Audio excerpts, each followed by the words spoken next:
เบื้องหลังความสำเร็จของทุกๆโปรเจกต์งานนะคะ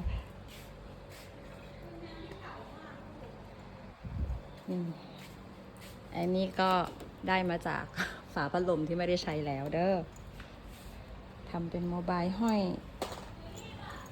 แผงโคมไฟตรงบันไดตรงกลางบันได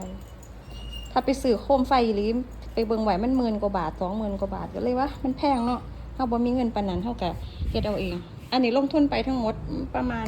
800นะแม่เนาะแม่นบ่ประมาณ800ซื้อพวกเนี้ยซื้อพวกลูกตุ่มลูกเต็ม